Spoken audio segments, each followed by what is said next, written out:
আজকে আমি দেখিয়ে দিব কিভাবে আপনারা পারফেক্ট চিতই পিঠা তৈরি করবেন। তার জন্য এখানে 1 কাপ পরিমাণ আতপ চাল, 2 কাপ পরিমাণ নিয়ে নিলাম রান্না করা ভাতের চাল, দিয়ে দিলাম পরিমাণ মতো পানি।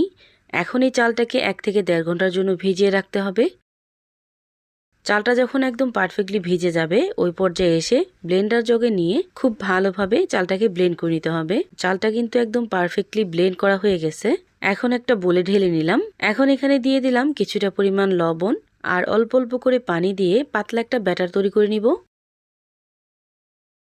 দেখতেই পাচ্ছেন ঠিক এরকম ব্যাটারটা হবে। এখন এই পিঠাগুলো ভাজার জন্য লোহার একটা কড়াই নিয়ে নিছি। আপনারা চাইলে মাটির খোলায়ও কিন্তু এই পিঠাগুলো ভেজে নিতে পারেন। লোহার কড়াইটা যখন একদম হাই হিটে গরম হয়ে গেছে ওই পর্যায়ে এসে চুলার আঁচটা মিডিয়াম টু হাই হিটে রেখে এই পিঠাগুলো দিয়ে 1 থেকে 1.5 মিনিট ঢেকে রাখলে কিন্তু একদম পারফেক্টলি এই পিঠাগুলো তৈরি হয়ে যাবে। দেখতেই পাচ্ছেন কতটা জালিদার হয়েছে। এভাবে একবার হলো বাসায় তৈরি করে দেখতে পারেন। এভাবে আমি সবগুলো পিঠা বানিয়ে নিব।